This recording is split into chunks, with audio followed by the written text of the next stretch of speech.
we're being joined by our second guest of the evening. She is strawweight Devon Estes. Basically, she's been active since August of 2015. Slated to get back in the cage there, Art of War 2, June 2nd. She's going to be taking on Shelby Strong. After already seeing her yesterday, I don't even have to ask this question. I already know this girl is pumped. She's excited. The juices are flowing. She probably could have fought last night and it would have been no problem. Yeah, I've been working really hard. It was a bit of a rough training camp. Coming back after the baby, she's not a year yet. But we got to throw it in. I think it's one of the better training camps that I've had, for sure. Is that probably the hardest thing now? Is to juggle, being a mother on top of being able to get the proper training in and not feel like you're missing something. To be completely honest, not really. My mom and Steven's mom have just been, amazing. Every Monday and Wednesday they switch off and take the baby, and then Tuesdays and Thursdays Steven and I switch off. One of us will teach, and one of us stay home and have mommy-daughter night and daddy-daughter night once a week.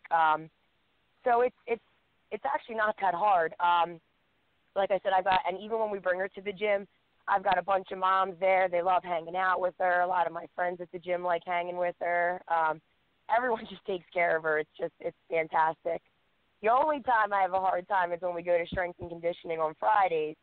But all I have to do is put out some weights for her, and she just tries to do what me and my girlfriend Lisa are doing. That's awesome. Well, at least she's getting into that routine. And and some people, I've seen single mothers have issues with family members, and they're like, "Oh, you're just freaking dragging your daughter to the gym. What kind of, what kind of experience is that? And right. What are you exposing her to?" I'm like, "What? So you want to put in a routine for these kids? It's not a bad thing to bring, your child, regardless if it's months old or years old, to see you to go through your workout regimen, because then it instills in them, and that's something that they have to do when they get older, regardless of if that kid ever in their lifetime ever wants to compete. It's the one thing that I believe us as Americans need to beat into our kids more than anything is physical fitness. I completely agree. I had a couple of friends at first that said, is that what you're going to do? You're just going to bring her to the gym all the time and just have her sit there. And Steven and I also decided, that's not what we want to do 100% of the time, but we do want her there with us. We want her to see the things that we're doing, and we want her to understand that, we're not, how do I say it, we're learning. We're not doing these things to be malicious, nasty people. We're teaching people how to defend themselves. We're teaching people respect. And ever since I started in jiu-jitsu, Muay Thai, when I see the kids programs, the biggest thing that most of the instructors instill in them is respect. And if Mila can get a little piece of that while she's at the gym with us, then I'm more than happy, and I want her to see the things that we're doing. And she will know the difference, that it's not okay to walk up and hit another baby because they took your toy. So she will know the difference, and that's going to be on Steve and I to make sure that we teach her properly, and we will. We definitely will. That's awesome to hear. Now, Devon, first off, I want to say congrats Devon, on the baby. I'm also being joined with my guest co-host of the evening, Nate Jennerman. Nate, you got some questions for Devon? Hey, how's it going? Nice to meet you. You too. Nice to meet you. First off, I want to say congrats on, the baby. That's such a big life step and such a great thing to have. Not a problem. And talking about, where people get mad about bringing the kid to the gym, I think introducing a kid to martial arts at a young age is just a great thing. Martial arts are huge for anybody. Self-respect, self-discipline. Yes. I personally am a huge advocate for introducing children to martial arts at a very young age. Getting kids into martial arts would fight a lot of things. Bullying, anything like that. Yeah, definitely. And, and that's the other thing, too. Like, the biggest point that I want to make, that we will teach her the difference between using it in a, like I said, a malicious way and using it to just defend yourself or to defend somebody else maybe, or, you know, just to make a situation better with your martial art, not be the bully. And I will never accept that or tolerate that type of behavior, and neither would Steven ever. And I think if we saw that it was going down that kind of road and maybe, you know, for some reason she was latching onto it in a bad way or using it in a negative way, then Steven and I would just, you know, do whatever was right, and we would take her out and we wouldn't expose her to that anymore. But I don't even think that would happen. I have no doubt in my mind that wouldn't happen. I think it'd be tough for it to happen, you know, learning from such a young age about the true martial arts aspect of it. I think it'd be tough for her to fall down that path. That's I'm really awesome to hear that from you. Yeah, no, definitely. And like I said, you know, Steven and I are both pretty nice people, and we try to teach Steven's older son and Mila just respect. That's it, you know, respect everybody. Well, I just think because of the people that you two are, I just think that, you know, it's moot just because of the people you guys surround yourselves with and whatnot. That A, absolutely right, you guys wouldn't tolerate it, and B, I just don't think that she would be in that environment to kind of develop that type of personality either. So right, I think you might be safe there. I think so too. I think we're good to go. But now, let's talk about this fight here. I mean, you know, obviously, you know, if I remember correctly, not fighting at strawweight for this one, still trying to make sure you're doing everything right, getting back down to the proper weight, correct? Yeah, I got really heavy when I was pregnant. I was eating a lot. I got up to about 185, and you know, that was also with working out for 4 or 5 days a week safely, of course, monitoring my blood pressure and my temperature and my water intake and everything. But, yeah, this was a little bit harder for me. But Steven and I quickly realized, actually, at the beginning of this camp that I think I probably could have made 115. Once I started my camp 6 weeks ago, I just started burning weight. I mean, I lost maybe 10 pounds in 2.5 weeks, 3 weeks, just from working out 5 days a week. It wasn't as rough as I thought it was going to be. The first 9 months after having Mila was rough to start losing weight. I think I was at a peak of like 150. I just couldn't get under it. But once I got down to 140 and I started my training camp, it was just like melting off me. So right now I've actually been eating to try to stay a little bit heavier so that I'm not usually a couple of my fights before I was like a couple pounds under 115, and I'm just learning, you know, with the more experienced fighters that I fight, that they're cutting weight. You know, they're a lot bigger than me. They're sweating out some water weight. So I wanted to start doing that too, because I was going in there and a lot of the girls were just a lot bigger than me. So I tried to stay heavier this camp, and I'm just going to try to cut some water weight so that I can still eat after and be a little big. Now, like, moving forward, is strawweight going to be the idea weight class for you, or definitely. You know, is it possible to go down further or bulk up and stay at flyweight, considering where you look around the you know, the women's MMA landscape, and that flyweight division is probably one of the more exciting divisions that is out there. Obviously, with the UFC bringing it in, is strawweight going to be the weight class, or will there possibly possibilities of you moving around and seeing what opportunities are out there? So there's a lot of girls at 115. Since the 125 division opened up, I know a lot of the girls from 115 are going to be moving up there. Atom weight, you know, 105 is definitely out of the question. I could never make that. I wouldn't be strong there. 125, the way I try to look at it is that the 125 division, most of the girls in that division probably walk around at 140, 135, and that's just not my natural weight once I'm fit. And even right now, I'm not as fit as I usually am. So once everything fully tightens up in my belly and my legs, I'll probably be walking around at 125. So I'm more than likely going to stay in the strawweight division. I feel fast there. I feel strong there. I just think some of the 125ers might be a little bit too big for me. But if I had problems at 115 and I needed to bulk up, Steven and I would definitely talk about a plan and work with my strength and conditioning coach, Eddie Hall from Hall of Fame. And we would make it work if I had to go up to 125. But I plan on staying at 115, and I'd like to stay there. It's a good weight for me. I feel good. I look good there. So I think that's where I'd like to stay. Oh, you look good. You look good yesterday, hitting pads at weigh-in. So I didn't think you look. I didn't think you looked sluggish or you were off. Maybe I think the only thing that you might have to worry about coming into this is just getting your timing back for certain little intricacies. Obviously, being out of the cage for so long. I mean, it's like riding a bike. You can't forget, but there's always some things that it's like, oh, wait, yeah, my muscles were telling me to do something. I didn't do it right there. What's going on? Oh, that's what I was supposed to do. Right. Yeah, no, totally. I mean, it's a good thing, too. The armbar finish I had against Katie Taylor, I had told Steven, I was like, after I hit it, I was like, I didn't even know I did that, which is good because he said that just means it's muscle memory. So I'm really hoping that, most of that will come back when I go into the cage on Friday.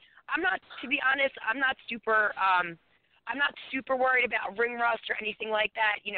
Unfortunately, when I was fighting, there was like a good 6 months to a year in between each of my fights anyway. Yeah.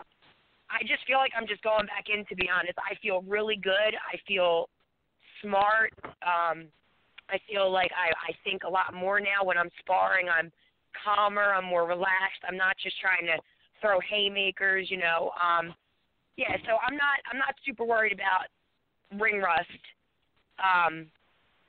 Yeah, I'm not worried about the ring rust. I know that my natural reactions, I feel like when I'm cornered, if I'm cornered or I'm put in a bad position, most of the time my natural instinct comes out, and thank God, most of the time my natural instincts have been good to defend myself. So yeah, I'm not too worried about maybe missing a beat in there. I think I'm going to look better than ever.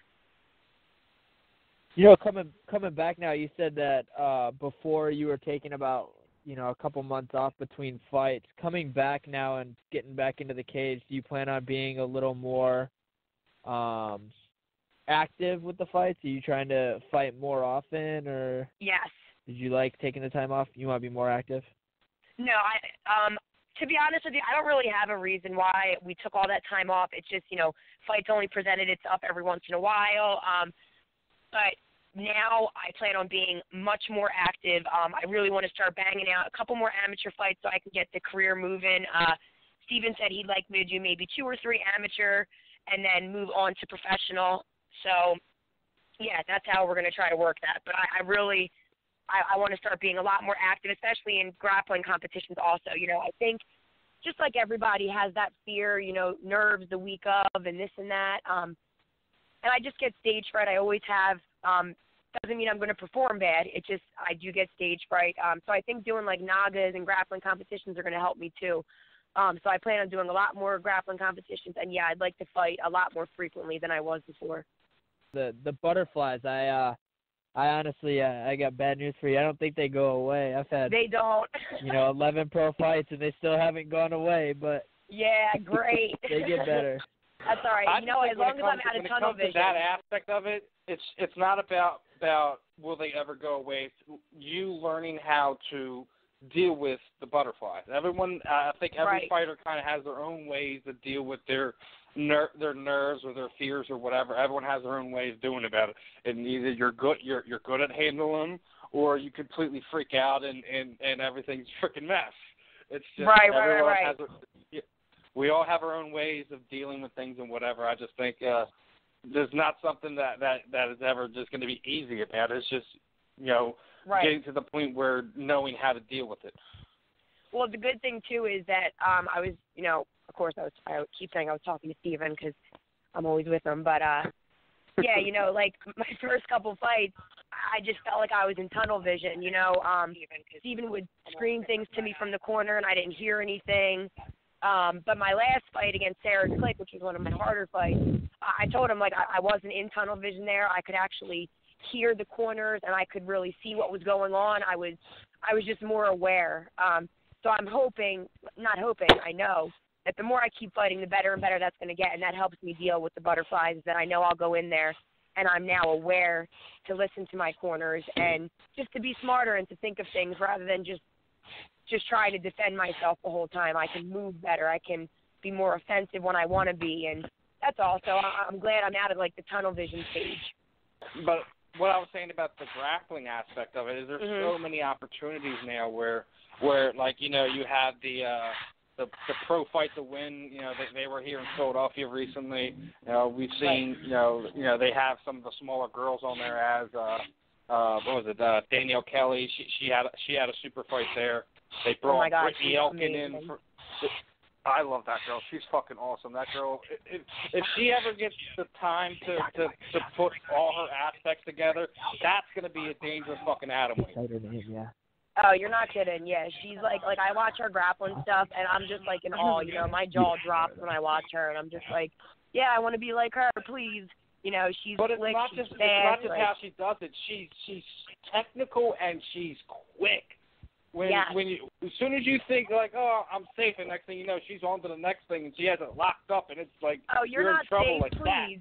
that. Yeah, there's no safe with her. I've watched all her grappling matches. You're never safe with her. I mean, there's going to be a lot of opportunities for you there between Naga, you know, fight to win. There's so many opportunities you're going to have out there.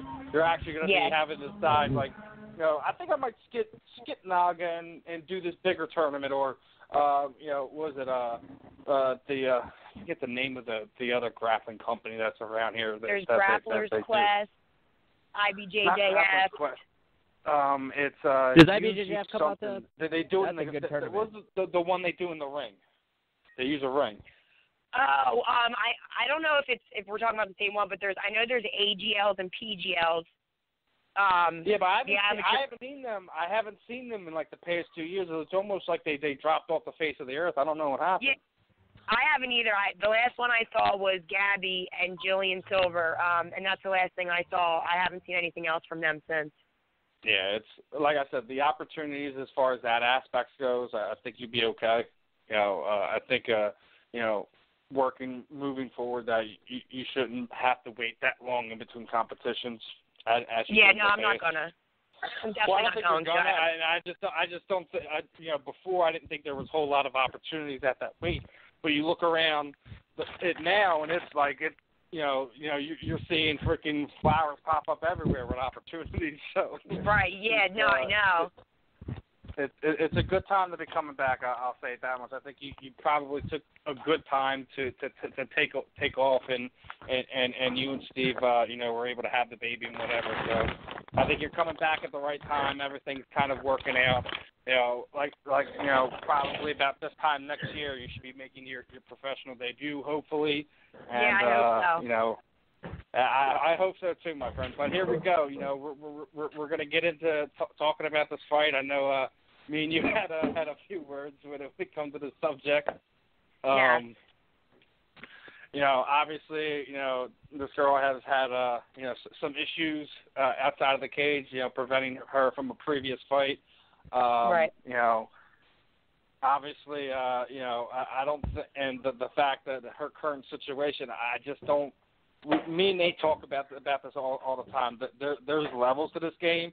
Yes, you can be tough. Yes, you can have heart, but you know, heart and toughness doesn't get you everything. It doesn't overcompensate for somebody who's just been putting the work in. You know, nothing against this young lady, but I just think that she might be biting off a little bit more than she can chew when it comes to this.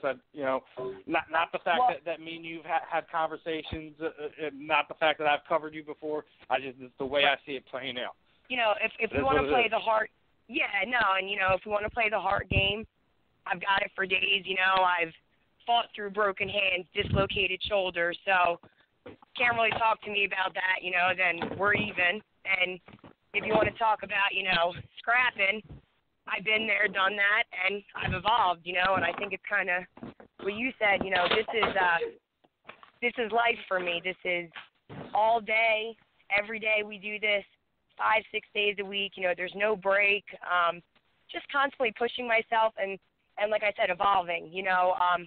Sure, I've been in street fights and I've been in brawls for 48 seconds and you throw sloppy punches and that's great. But, when you have someone who's a strategic fighter picking you apart and, stepping outside of your wild swings, then what do? Yeah, like I said, nothing against Miss Strong for this one. She's getting a well-rounded fighter where she might just be tough in certain areas, but sure, it's not gonna overcome your overall talent. Yeah, I don't, like I said, I'm sure she's tough, and I've gone against some tough girls. I mean, Sarah Click was tough. Like, I've seen tough, and I'm not afraid. I'm a competitor. I don't really see it like that. Like, I'm afraid. What I look at is skill set. What I look at is what they've trained, how long they've been training it for, and it just is what it is. You'll never hear me say that that street fighting is being trained, because it's not. And like I said, been there, done that, and I've evolved, and when I took myself into the gym after thinking, I'm a street fighter or whatever, I can kick her ass, blah, blah, blah. And then I went into a mixed martial arts gym and got my ass handed to me. I was in shock. I was like, I thought I was tough. I thought I could do this. It's a whole nother game when you're going against someone who knows what they're doing, who's trained themselves in stand-up and trained themselves in countering off of things and movement and just all that shit, like all that plays a big factor over a street fighter, and like I said, she might be tough. She might be able to eat a punch like I've never thrown or like I've never seen, whatever. I don't know how she's going to handle that if it gets to the ground. You can't really tough out a sub. It's either, what do they say, tap or snap, and tap, snap, I don't or nap. ever, yeah, well, I don't ever want to be that asshole that, is snapping subs, but if you want to be, an asshole and not tap, I will snap it. I'm in a fight. I'm in a competition. You're in there to knock me out or sub me, so I'm going to take my win how I can get it. Didn't you dislocate Katie's elbow when you got that elbow that night? Yeah, but that wasn't something on purpose. It was just the referee didn't see the angle because you were belly down. Yeah, he was he was just in a bad spot, and I genuinely felt really bad about that. Didn't you let go before he touched you? No, I was holding it and I was screaming. I was screaming to the ref that she's tapping. But I told her, I went up to her in the back after and I just said, look, I couldn't let it go because I didn't want him to think that I was releasing it myself and then stand us back up. And I apologized to her. I was like, I'm so sorry. I genuinely felt really bad about that. That I don't ever want to do that to somebody. I would never want to injure somebody like that ever. That's not to a joint or anything like that. Knockouts are different. But when we're talking about submissions and dislocating something or breaking something, no, that's not my intention at all. But yeah, we don't have a mini Husamar Paharis on our hands. Just clear that one up. Yeah, I don't want to be that fighter because then you don't get fights, But like I said, if someone wants to try to be a tough guy, this and that, if I have to snap it, I will. If that's going to get me the win, then I'll take it. Got to do what you got to do at some point in time. But when you're in the cage, you do, yeah. Now, as we're getting to the end of this, Devin, I know it's been a while, but you know how we do things, kind of throw the proverbial microphone over to you. Anyone you would like to thank, training partners, teammates, any sponsors you might have, shoot out your social media sites, let everyone know where to follow up with what's going on with you. The time is yours. Yeah, definitely. Okay, so I definitely want to thank my whole team, 302, my coach, Trouble, my jiu-jitsu coach. He's been absolutely fantastic. I've been learning a whole lot under him. Lisa Ettinger, I can't even thank enough.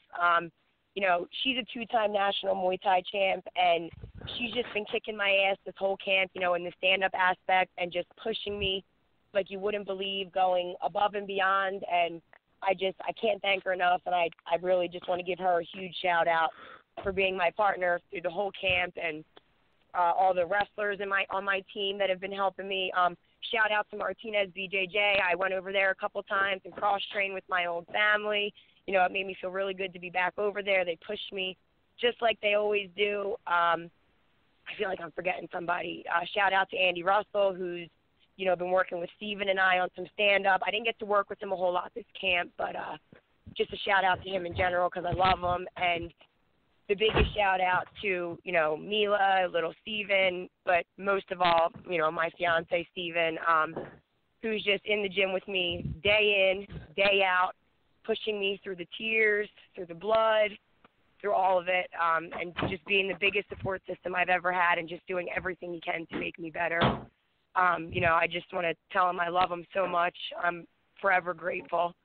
And I think that's an understatement. I don't know how to put it into words how grateful I am for him and the impact that he's had on my life. But, yeah, that's it. I just want to give a huge shout-out to all my Philly people, all the teams I cross-trained with, and all my training partners. Just thank you so much to everybody. Best of skill to you this Friday. Oh, thank you guys so much. I really appreciate it. Appreciate talking to you guys. All right, Devon. Reiterating him, you know, best of skill to you. You know, I'll see you Thursday at weigh-ins, and you know, hopefully I catch you after the fight and have a little talk or whatever. Definitely. I'll see you guys then.